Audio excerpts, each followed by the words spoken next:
রাধে রাধে, হরে কৃষ্ণ। আমার ইউটিউব পারুলের সংসারে সবাইকে স্বাগত। কেমন আছো বন্ধুরা?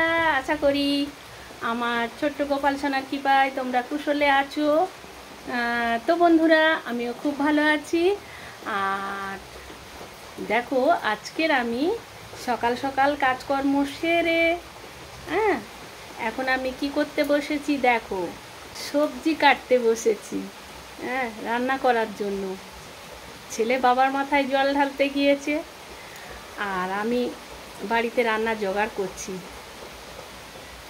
আমি এই পুঁই শাকে ডাঁটা কেটে ফেলেছি, পুরুল ছাড়িয়েছি, আর এর তলায় আলুও কুচেছি। পুরুল আর এই পুরুল দিয়ে চিংড়ি মাছ দিয়ে হবে, আর এই ডাঁটার কোঁচা আর এই আলু আর এই উচ্ছে দিয়ে লইটা মাছের মাথা নেজাগুলো দিয়ে চচ্চড়ি হবে, আর আলু দিয়ে মাছের ঝাল হবে, ট্যাংরা মাছের ঝাল। দেখো বন্ধুরা, আমার উনুন জ্বলছে, কড়া বসিয়ে দিলাম। এই ট্যাংরা মাছের ঝোল হবে ঝিঙে আর আলু দিয়ে। দেখতে থাকো। এই হলুদ নুন মিশিয়ে নিয়েছি আমি, হলুদ নুন মিশিয়ে নিয়েছি, দেখতে পেয়েছো? দেখো কড়া পেকে গিয়েছে।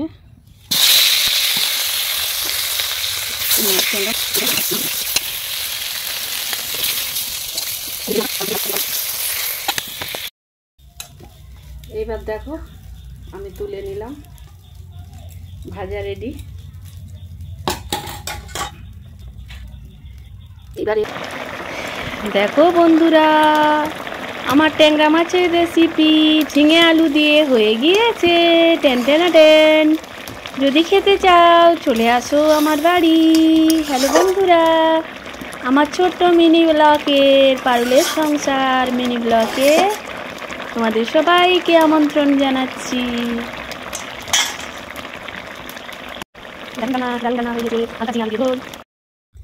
এবার রান্না করব থলথলে মাছ।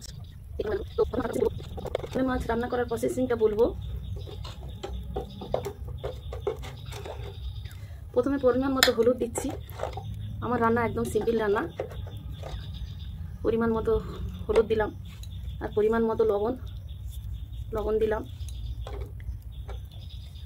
পরিমাণ মতো লঙ্কার গুঁড়ো দিলাম,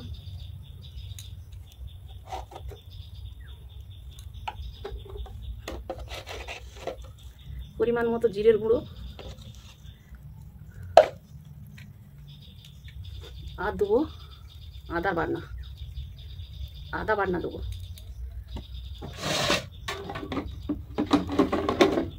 আর দেবো সর্ষের তেল।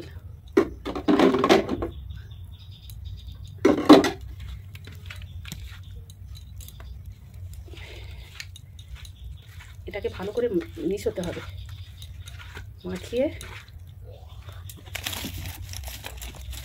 এটা থলথলে মাছ বলা হয়, লইট্টা মাছ বলা হয়, মোলা মাছ বলা হয়, নিহারে মাছ বলা হয়।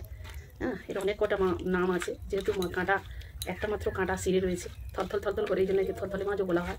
শুটকি মাছ, শুটকি শুকো, এইটাই লইট্টা শুকো, এর থেকেই হয়।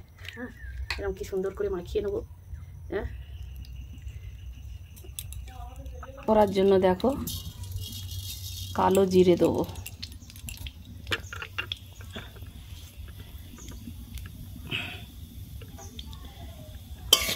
এবার তেজপাতা, রসুন থাকলে তুমি দিতে পারো,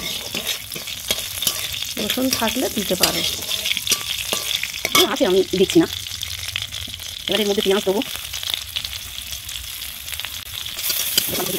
একে মিশিয়ে রাখা এই থলথলে মাছ।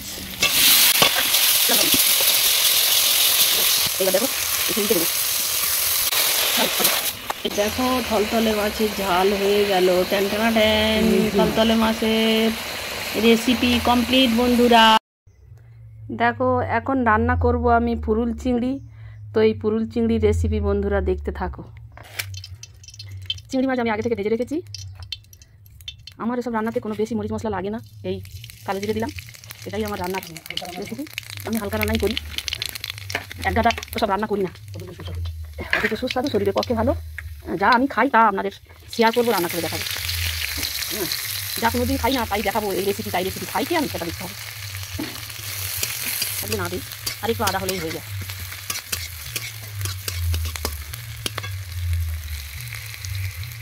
আর এতে দেবো সেই সামান্য পরিমাণে আদা। এবার দিয়ে দিচ্ছি একটু।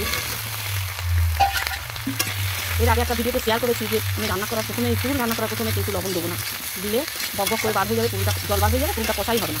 তাই জন্য পুরুলটাকে ভালো করে কষতে গেলে লবণ দেবো না, ভালো করে নেড়ে নেড়ে নেড়ে নেড়ে মাছ বরাবর লবণ দেবো। এই পরিমাণ মতো লবণ দিয়ে দিচ্ছি, হলুদ দিয়ে দাও, এর মধ্যে ঢেলে দাও, শুনবে না।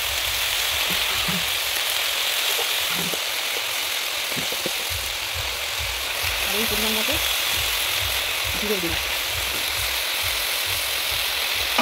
দিয়ে আবার নাড়ব। এখন কিন্তু আমি লবণ দিইনি। ভেজে রাখা চিংড়ি মাছটাও দিয়ে দিলাম। মশলা দেওয়ার কাজ হচ্ছে কেক, আর কিছুই করবে না। কেক খেয়ে দেখো খুবই সুন্দর লাগে। এবার সবার প্রসেস সাথে সমান না, আমি এরকম প্রসেসেই রান্না করি। দেখো তুমি সাধারণত রান্না করতে গেলে জল বার হয়, যত রাস্তাটাই জল নিয়ে দেখতে বন্ধুরা, কিন্তু যেই লবণটা দেবো তখনই জল বার হবে।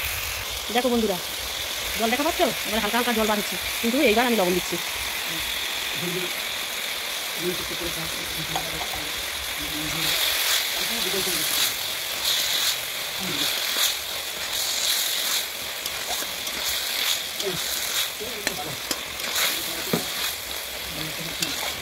এবার দেখো যেই লবণটা দিলাম সেই দেখো জল বার হচ্ছে, দেখতে পেয়েছো? যেই লবণটা দিয়েছি সেই জল বার হওয়া শুরু হয়ে গিয়েছে। আর লাস্টের দিকে লবণটা দিলে কী হয় বলো তো, যেটা গলগণ্ড রোগ বলা হয়, আয়োডিন যুক্ত লবণ খেতে হয়, প্রতিরোধ করে। এই লাস্টের দিকে লবণটা দিলে লবণের গুণাগুণটাও থাকে। সেই জন্য আমি বেশি পরিমাণ তরকারি হয়ে আসার সময় লবণের পরিমাণটা দিয়ে একটুখানি পরে নামিয়ে নিই। হ্যাঁ, আগে দিই সামান্য, তো লাস্টের দিকে লবণটা দিই। আর আপনারাও দেওয়ার চেষ্টা করবেন।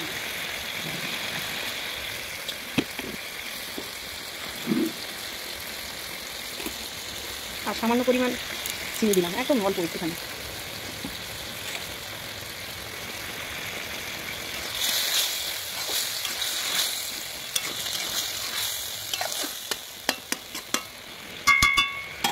হয়ে গেল আমার পুরুলের রেসিপি। টেন খাও যদি চলে আসো বন্ধুরা আমার বাড়ি, আমি করে খাবো।